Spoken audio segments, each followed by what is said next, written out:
She was scared of the Mafia boss, until he saw her scars, then everything changed. The wedding night she'd been dreading ended with 2 words that broke him. "Thank you. Thank you for not touching me," she whispered, trembling in a robe he'd handed her instead of tearing off. Nora Blake was 24, married to a man twice her age, whose name made prosecutors go silent and CEOs nervous. She'd spent the entire day waiting for the inevitable, for Carver Ross to claim what her uncle had sold him. But when he saw the scars covering her back like a roadmap of hell, everything changed. He didn't ask who did it, he already knew. And by morning, the man who'd spent 40 years building an empire on fear decided to use that power for something he'd never done before: protection without possession. Subscribe right now, because what happens next will shatter every assumption you have about power, fear, and what it means to be seen. The wedding ceremony had been small, cold, transactional. 20 people in a courthouse downtown, all of them from Carver's side, except for Griffin Blake, who stood beside his niece with a smile that didn't reach his eyes, and a hand that gripped her elbow just a fraction too tight. Nora wore a white dress someone else had chosen, stood beside a man she'd met exactly once, and spoke vows that tasted like ash in her mouth. Carver Ross barely looked at her during the ceremony. His face was carved stone grey eyes that missed nothing, sharp jaw, silver threading through dark hair, swept back from a forehead that had never learned to soften. He was 48 years old, and built like violence, held perfectly still, like a storm that had decided to wear an expensive suit instead of destroying everything in its path. When the judge pronounced them married, Carver didn't kiss her, just nodded once, turned, and walked out. She followed, because there was nowhere else to go. The estate sat outside Seattle, tucked behind gates and walls, and the kind of security that made statements without saying a word. Inside, everything was pristine. Marble floors, high ceilings, furniture that looked like it had never been used. A house that felt more like a museum than a place where people actually lived. That night, Nora stood in the master bedroom, waiting for what she believed was inevitable. The room had been prepared by hands that weren't hers. Wine on the bureau, dim amber lights, king bed with white sheets pulled back like an invitation she hadn't extended. She wore the white dress still, because no one had told her to change, and she was afraid to make decisions without permission. Her hands were clasped at her stomach, fingers laced so tight, her knuckles had gone pale. She was breathing in careful counts. Inhale 4, hold 2, exhale 4. The rhythm she'd practiced so many times, it had become reflex. The breathing of someone who'd spent years teaching herself to be invisible. The door opened. Carver walked in, still in his wedding suit, minus the jacket. He didn't look at her, just moved to the window, stood with his back to the room, hands in his pockets. "There's a robe in the closet," he said, voice low and unhurried. "Take the bed. I'll sleep in the study." Nora didn't move, couldn't process the words. This had to be a test, or a game, or cruelty disguised as kindness before the real cruelty began. Her uncle had been explicit about the arrangement. She was payment for a debt, and payment had terms. "I don't understand," she whispered. "You don't need to." Carver turned then, grey eyes landing on her for the first time since they'd left the courthouse. "The bed is yours. I won't touch you. Get some sleep." He moved toward the door. That's when it happened. Exhaustion, trembling hands, the weight of a day spent barely breathing. Her dress strap slipped. Not intentional, just gravity and fear. The fabric shifted enough to reveal the edge of scar tissue across her shoulder, white against skin, raised and deliberate. Carver stopped, turned, saw it. Something changed in his face. Not shock, calculation. The look of a man solving an equation only he could see. Turn around. Not a request. A command. Nora's blood froze. This was it. The moment she'd been dreading since Griffin had told her about the arrangement 3 weeks ago. She turned slowly, heart hammering so hard she thought her ribs might crack. Carver crossed the room. His footsteps were measured, controlled. He reached for the zipper at the back of her dress. She braced for pain, for hands that took, for the inevitability of what men did to women they'd purchased. The zipper slid down. 1 inch, 2, 3. Carver went completely still. The scars began just below the nape of her neck, and ran in layered, overlapping ridges down the length of her back, and across both shoulders. Some were thin and pale, raised like cursive written in skin. Others were wider, darker belt marks that had healed badly. Burn marks in precise circles, patterns that spoke of years, not incidents. Methodical, repeated. Someone had done this over and over, and that someone had been practiced. Carver's hand remained on the zipper, fingers motionless, suspended against fabric. His breath came slow through his nose, controlled the way he always breathed. But something behind his ribs had shifted. Something heavy, something that had no name yet. He withdrew his hand, didn't touch her skin, stepped back, 1 step, 2, and set his hands at his sides, palms open, as though disarming himself of a weapon she couldn't see. "Who did this to you?" His voice was different now, stripped of the controlled authority he normally wore like armor. This was something underneath, something raw. Nora's shoulders drew inward. Small unconscious motion of someone who'd been seen in this position before and knew what came next. Disgust, questions, or the particular silence before being discarded. Please, she whispered, voice breaking. Please don't ask me that. It was the first thing she'd said to him all day. Her voice was small, fractured, built from borrowed air. The voice of someone who'd learned that answering certain questions led to certain consequences. Carver looked at her, shaking back, at the roadmap of pain carved into her skin, at the way she stood there exposed and braced for impact. And something inside him that had been dormant so long he'd forgotten it existed, began to stir. Not desire, not pity. Rage. Cold, precise, architectural rage. The kind that doesn't burn, the kind that builds. He walked to the closet, removed a robe, dark grey, oversized, soft, crossed back to where she stood. He didn't touch her, just held the robe open behind her, the way one holds an umbrella for a stranger in rain. Offered, not imposed. Put this on. She turned her head slightly, just enough to see fabric in his hands. Confusion rippled across her face. Genuine, naked confusion that comes when reality contradicts every expectation a body has been conditioned to hold. She took the robe, pulled it over her shoulders, wrapped it around herself, held it closed at her chest with both hands like it was armor. Sit down, Carver said, gesturing to armchair by window. You're sleeping in the bed tonight. I'll take the chair in the study. She blinked. You're not sleeping with me tonight. He cut her off. The sentence carried no disappointment, no anger, no negotiation. Statement of fact, delivered with same certainty he used to close deals. You are sleeping, that's all. Take the bed. He moved toward the door. Mr. Ross. He stopped, turned, face unreadable in lamplight, that caught silver in his hair and hard lines of his jaw. For one moment, he looked like exactly what the world said he was. Dangerous, impenetrable, carved from something colder than stone. Thank you, she said, voice cracked on second word. For not. She couldn't finish the sentence. He understood what she meant. Thank you for not touching me. Thank you for not demanding what you paid for. Thank you for not adding your name to the list of men who've used my body as currency. Carver looked at his wife of 6 hours, and felt something settle in his chest like a stone dropped into still water. It sank slowly, displacing everything else, and by the time it reached bottom, he knew with absolute clarity that this night had changed something fundamental. Good night, he said. He closed the door behind him, and for the first time in 40 years, stood in a hallway of his own home, and didn't know what to do next. Inside the bedroom, Nora sat on the edge of the bed, with robe pulled tight, and stared at closed door like it was a riddle she'd never been taught to solve. No man had ever given her a robe. No man had ever looked at her scars and stepped back instead of forward. No man had ever said good night, and meant only that. She pulled knees to chest, pressed face into soft fabric that smelled like cedar, and something warmer. And for first time in as long as she could remember, Nora didn't cry herself to sleep, because she was afraid. She cried because she was confused. Because kindness, when it arrives in a place where only cruelty has ever lived, is the most disorienting thing in the world. 3 days passed. Carver watched his wife the way he watched enemies from distance, without announcing his attention, cataloguing every detail. He watched her at breakfast, where she sat at the far end of the long dining table, and ate so carefully that each bite seemed calculated to produce the least possible sound. She buttered her toast in precise geometric strokes. She never poured her own coffee until he had poured his.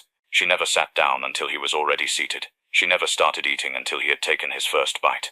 These weren't manners. These were survival instincts dressed in courtesy. He watched her in the hallways of the estate, where she moved along the walls like water following a channel, always taking the path that put the most distance between herself and any person she encountered.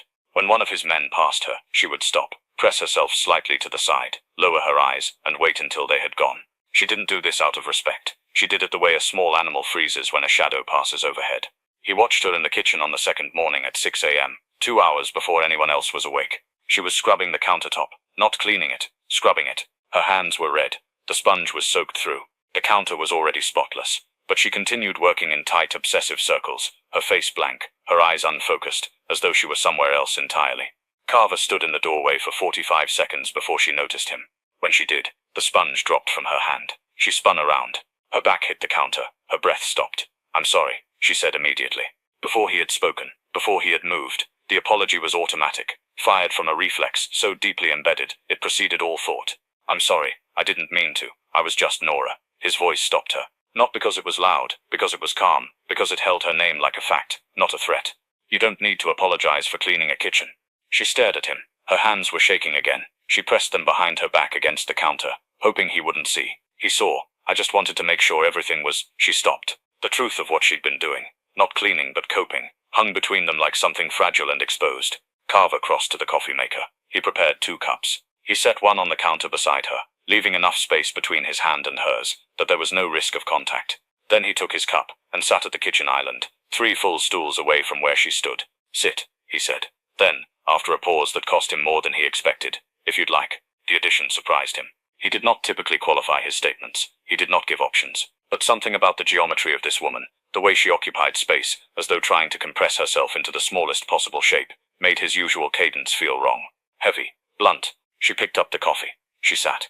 Not beside him, 2 stools away, but she sat. They drank in silence. It was the longest Carver had been in a room with another person without speaking, negotiating or issuing instructions in over 20 years. And it was the first time he noticed that silence could have texture, that it could be thick with things unsaid, or thin and cautious, or as it was in this moment, something resembling the very first thread of something that might, with extraordinary patience, become trust. On the 4th day, Carver called Owen Cross into his study. Owen was his chief of security, 56 years old, built like a vault, with a face that looked like it had been assembled from spare parts. He'd been with Carver for 18 years. He was the only man in the organization who could look Carver in the eyes without flinching. "I need a background file," Carver said. He was standing at the window, hands clasped behind his back. "On the Blake family. Complete. Every address, every hospital visit, every school record, every police report, sealed and unsealed. I want it by tonight." Owen studied his boss for a long moment. "Your wife's family." "Yes. Something happened." Carver turned from the window. His face was composed as always, but there was something in the stillness of it that Owen had only seen 3 or 4 times in 2 decades. Something compressed, something held back by discipline alone. "Just get me the file." Owen nodded. He did not ask again. The file arrived at 9 p.m. Carver read it alone in his study, behind a locked door, with a glass of scotch he did not drink. The documents told a story that was not told in words. It was told in patterns, in gaps, in the specific language of institutional failure. Nora Blake had been admitted to the emergency room 7 times between the ages of 11 and 19. The first visit listed the cause as a fall from a bicycle. The second, a staircase. The third, another fall. By the 4th visit, the attending physician had noted in a margin, handwritten, small, a detail that should have saved a child, and didn't, that the injuries were inconsistent with the stated cause. No investigation was opened. No follow-up was recorded. Her parents had died in a car accident when she was 9. After that, her uncle Griffin Blake had taken custody. Raised her alone. Raised was a generous word. The school records showed chronic absences. The medical records showed escalating injuries. The police records showed nothing, because no one had ever called. Griffin Blake was a mid-level operator in the smuggling network, a man who moved product through rural corridors and had for years provided logistics to Carver's organization without distinction. A useful man, an unremarkable man, the kind of man who smiled at the right people and went home to house where doors were locked from the inside. Carver closed the file. He sat in the darkness of his study and felt the rage he had carried since the wedding night solidify into something harder, something with edges, something that would, when the time came, cut with surgical precision. He thought about the scars on her back. He thought about the careful, practiced breathing, the flinching, the obsessive cleaning, the immediate apologies. Every behavior decoded, recontextualized, stripped of ambiguity. She had been broken systematically by someone who had been given the one authority that should never be weaponized, the authority of a guardian. Carver poured his scotch down the sink. He sat in the dark for a long time. And when he finally moved, it was not with the cold efficiency of a man conducting business. It was with the slow, deliberate weight of a man who had just decided something that could not be undone. The next morning, Nora found a small stack of books on the table beside the bed she now slept in alone. There was no note, no explanation, just 5 books carefully chosen, spines uncracked. 2 novels, a collection of poetry, a travel memoir about walking through Tuscany, and a cookbook, not instructional, but the kind that was more memoir than recipe. The kind that told stories through food. She touched their spines. She did not pick them up. She did not know what they meant. She did not know if they were a gift or a test. In her experience, things given freely were debts in disguise. But she looked at them for a long time. And later that afternoon, when the house was quiet, she took the cookbook to the garden bench and opened it in the sun. For 20 minutes she read about a woman in Provence who made lavender honey while mourning her husband. And Nora did not realize she was smiling until the wind moved her hair across her face and broke the spell. She closed the book quickly. She looked around as though someone might have seen. No one had, except Carver, who was watching from the window of his study, his face expressionless, his chest tight with something he did not yet have the vocabulary to name. 2 weeks into the marriage, Griffin Blake called. Carver took the call in his study. He listened for 3 minutes. His face did not change. When the call ended, he set the phone down and remained still for a long time. Griffin wanted to visit. He wanted to see his niece. He framed it as paternal concern. He used phrases like, making sure she's settled, and just checking in on her. His voice was warm, reasonable, practiced. The voice of a man who had spent a lifetime constructing a version of himself that other people found acceptable. Carver agreed to the visit, not because he wanted to, because he needed to see it. He needed to see what Griffin Blake looked like standing in the same room as the woman whose back he had turned into a canvas of suffering. He needed to watch, he needed to measure, and then he needed to decide. That night, for the first time, Nora knocked on his study door at 8 p.m. and asked if he wanted tea. He did not want tea. He had never in 48 years of living expressed a preference for tea.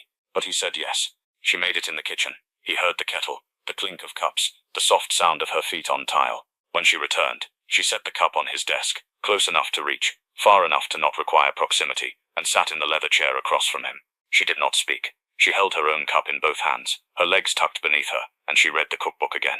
She had moved on to a chapter about a grandmother in Oaxaca, who made mole for 40 people every Sunday, and the description of chocolate melting into chili paste made her lips move slightly, unconsciously, as though she were tasting the words.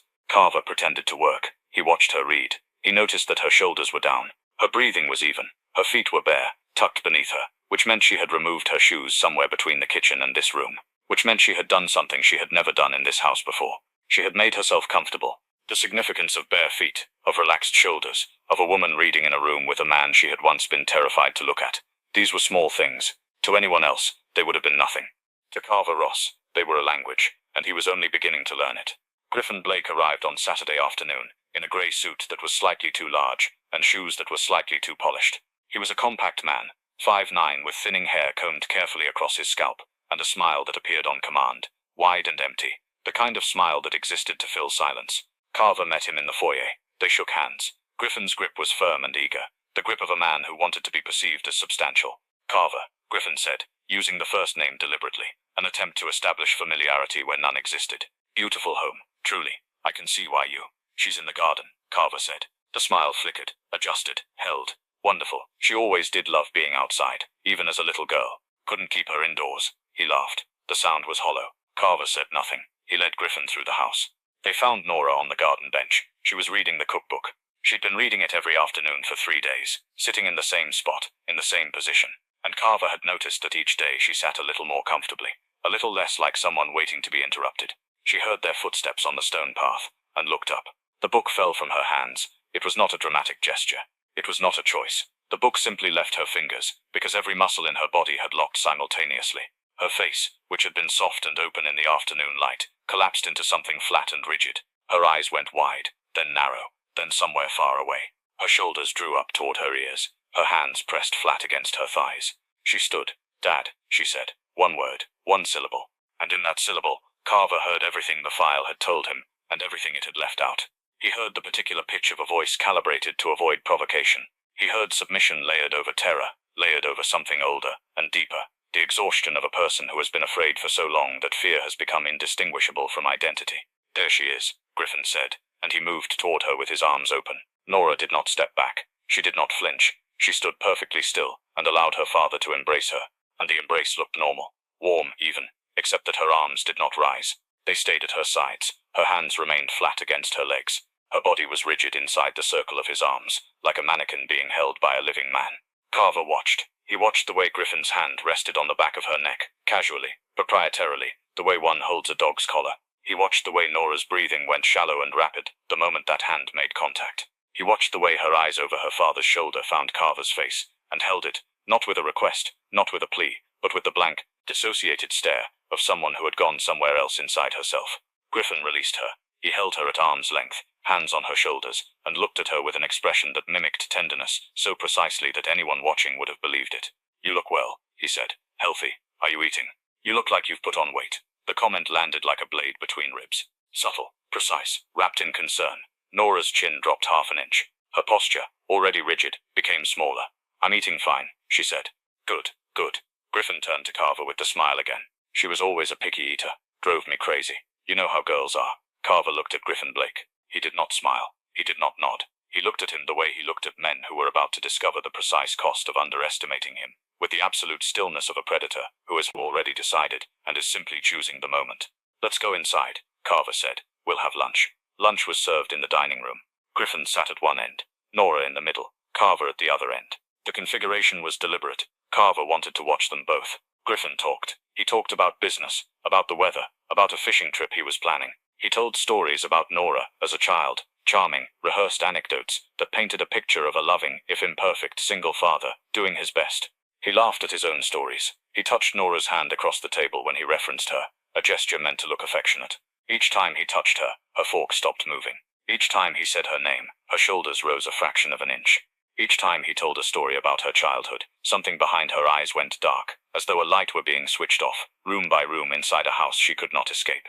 Carver ate in silence. He spoke when spoken to. He gave nothing away. But his attention never wavered, and the architecture of his rage continued to build, floor by floor, corridor by corridor, until it was a structure so vast and so precise that it could have housed a city. After lunch, Griffin asked to speak with Nora alone. "Just 5 minutes," he said. "Father-daughter business. You understand." Carver looked at Nora. She was staring at the table. Her hands were in her lap. She had not looked up since the request was made. "Of course," Carver said. He stood. He buttoned his jacket. He walked to the door, and then he stopped. He did not turn around. He stood in the doorway, his back to the room, and he said the words with such quiet precision that they carried the weight of a verdict. "Owen will be outside the door. If you need anything, Nora, you only need to say so." The room went silent. Griffin's smile faltered. For one brief, unguarded moment, something crossed his face. Not fear exactly, but recognition. The recognition of a man who has just realized he's not in the room with someone he can manage. Carver left. He walked to his study. He sat behind his desk. He waited. 7 minutes later, the door to the dining room opened. Footsteps. Griffin's voice in the foyer, loud and jovial, saying goodbye to no one in particular. The front door. A car engine. Gravel. Silence. Carver walked to the dining room. Nora was standing by the window. Her back was to the door. Her arms were wrapped around herself. She was shaking, not crying, not speaking, just shaking as though her body were trying to expel something it had been holding for most of her life. He stood in the doorway. "Nora." She did not turn. "He won't visit again," Carver said. She turned now. Her face was streaked with tears she had not made a sound producing. Her eyes were red, raw, furious in a way he had not seen before. Not at him, not at anyone in the room, but at something vast and systemic and years deep. Something that could not be fixed with a single sentence. "You don't know what he—" "I know," Carver said. 2 words, spoken without drama, without elaboration, without the need to prove or explain. "I know." Nora stared at him. Something in her face changed. The fury did not disappear, but it shared space with something else now. Surprise, confusion, and the very first tentative filament of relief. The kind of relief that comes not from being saved, but from being believed. "You know," she repeated. Flat, testing. "I know what he did to you. I know how long it went on, and I am telling you with absolute certainty that he will not be permitted in this house again." She opened her mouth, closed it, her hands unclenched. The shaking slowed. "Why?" she asked. Her voice was barely audible. "Why would you care?" It was the most honest question anyone had asked Carver Ross in years. And for a moment, he did not have an answer. Not because he didn't care, but because the word care felt insufficient, imprecise, too small for the thing that had taken root in his chest since the night he had seen her scars. He looked at her for a long time. "Because what was done to you was not your fault," he said, "and it should have been stopped by someone with the power to stop it. That person was not there then. I am here now." Nora pressed her hand against her mouth. A sound escaped. Not a cry, not a word, but something between them. Something that lived in the space where language fails, and the body speaks instead. She sank into the nearest chair. Carver did not approach her. He did not touch her. He stood in the doorway of his own dining room, and gave her the only thing he had ever been truly terrible at giving anyone. Space, time, the right to fall apart without consequence. In the weeks that followed, Carver began to dismantle himself. Not visibly, not dramatically, not in any way his men would notice, or his enemies would exploit, but quietly, in the small spaces between commands. He began removing the mechanisms of dominance that had governed every relationship he had ever had. He stopped entering rooms where she was without making sound first. A knock, a footstep, the clearing of his throat. He learned that she flinched less when she knew he was coming. He learned that anticipation was different from fear, and that the distance between the two was a sound in a hallway. He stopped telling her where to sit, when to eat, what to do. He replaced commands with suggestions. Then he replaced suggestions with silence. Then he let silence become its own kind of invitation. The kind that said, "This is your space too, and you may use it however you choose." He noticed that she began to move differently. Not overnight. Not in leaps, in millimeters. The first time she poured her own coffee before he had poured his, she hesitated with the pot in her hand, glancing at him sideways, waiting for correction. He said nothing. She poured. The next morning, she poured again without looking. The first time she walked down the center of a hallway, instead of along the wall, she caught herself halfway through and corrected, pressing back toward the baseboard, as though pulled by a magnetic force. But the next day she made it 4 more steps toward the center, before the pull took her back. And the day after that, 5. He watched these small victories the way a man might watch a plant he had been told was dead, begin to produce a single green leaf with stillness, with attention, with the understanding that growth at this scale required not intervention, but witness. One evening, 3 weeks after Griffin's visit, Nora appeared in the doorway of Carver's study. She was standing in a way he had not seen before. Not pressed against the frame, not braced for dismissal, but simply standing, her weight evenly distributed, her hands at her sides. "Can I ask you something?" she said. He set down the contract he'd been reading. "Yes." She looked at the floor, then at the window, then back at him. "Why haven't you touched me?" The question sat in the room between them. It was not an invitation. It was a genuine inquiry, delivered with the confused sincerity of someone who had been taught that physical contact was a currency owed, and who could not understand why the debt had not been collected. Carver leaned back in his chair. He considered the question with the same gravity he gave to anything that mattered. "Because you have not asked me to," he said. "You are my husband. That is not the same thing as permission." Something broke open in her face. It was not dramatic. It was not cinematic. It was a small, private rearrangement of features. The brows softening, the jaw unclenching, the eyes filling with something that was not tears, but might have been their precursor. The look of someone who has just been told a rule they have lived under their entire life does not actually exist. "I don't understand you," she whispered. "I know," he said. And then, quietly, "That's all right." She stood in the doorway for another moment. Then she nodded once, and left. Carver returned to his contract, but the words swam. The clauses blurred. He sat for a long time, staring at nothing, and he felt the architecture of his life, the carefully constructed fortress of control and indifference, develop its first crack. Not from attack, from tenderness, which he was beginning to learn, was infinitely more destructive. A week later, Owen came to him with an update. Griffin had been making calls, reaching out to contacts within the organization, asking questions about his niece, about the arrangement, about whether the marriage was being honored. His language was careful, coded, but the implication was clear. He considered Nora a transaction, and he wanted to ensure his investment was performing. Carver listened to the report. His face did not change. "Does he have anyone's ear?" Carver asked. "No one who matters. He's reaching, but he's getting bolder." "How bold?" he asked. "If the marriage could be." Owen paused. "Renegotiated. If terms hadn't been met." Carver's jaw tightened. It was the only visible reaction. But Owen, who had seen that particular jaw clench precede events that reshaped entire organizations, understood its weight. "Shut it down," Carver said, quietly. "Make sure every door he tries to open closes before his hand reaches the knob. And if he contacts her directly, phone, text, letter, I want to know within the hour." Owen nodded and left. Carver sat in the silence of his study and thought about the mathematics of power. He had spent 40 years wielding it as a tool of accumulation, territory, influence, capital. He had never once considered that power could be wielded as shelter, that the same structures built to dominate could, with intention, be reconfigured to protect. It was a new equation, and he was still learning the variables. 2 months into the marriage, on an October evening, when the estate was bathed in copper light, Carver sat across from his wife, and did the hardest thing he had ever done.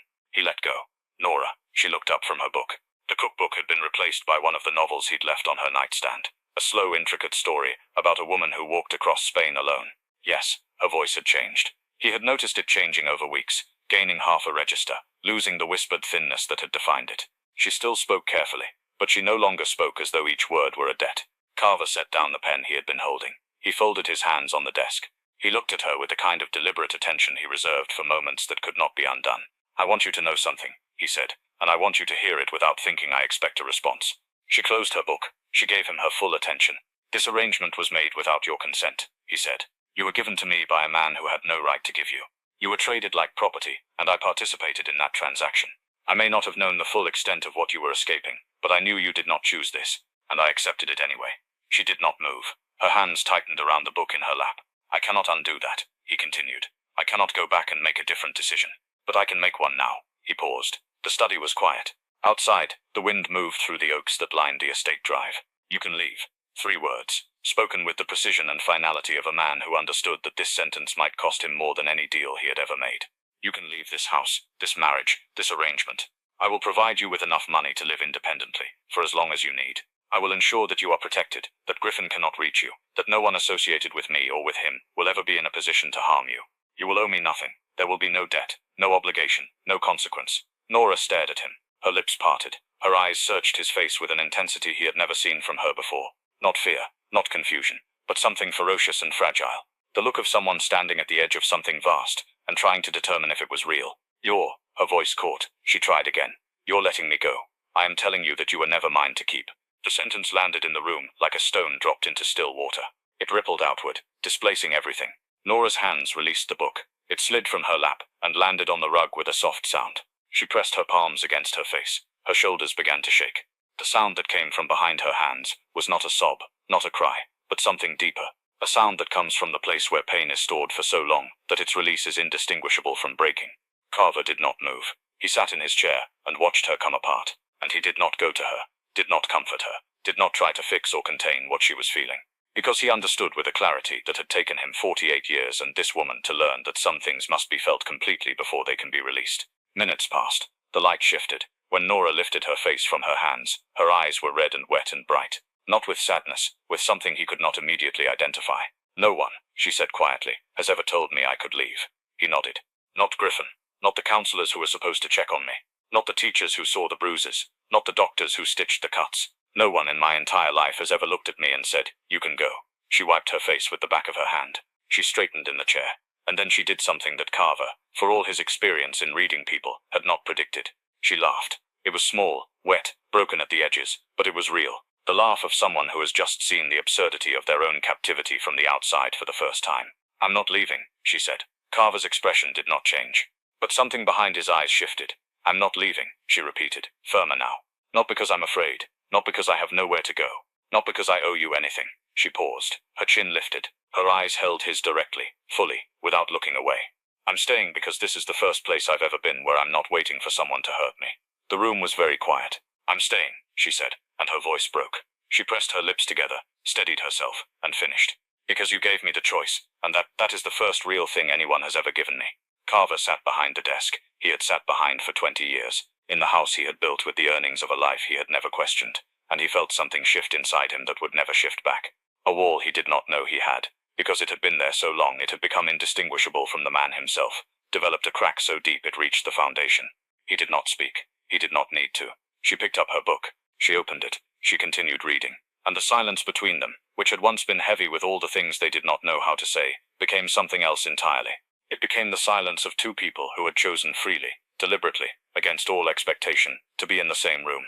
It was the most intimate thing either of them had ever experienced. If this story moved you, hit subscribe and tell me in the comments, what does real love look like to you? Sometimes the most powerful thing we can do is choose gentleness in a world that taught us cruelty. Thanks for watching.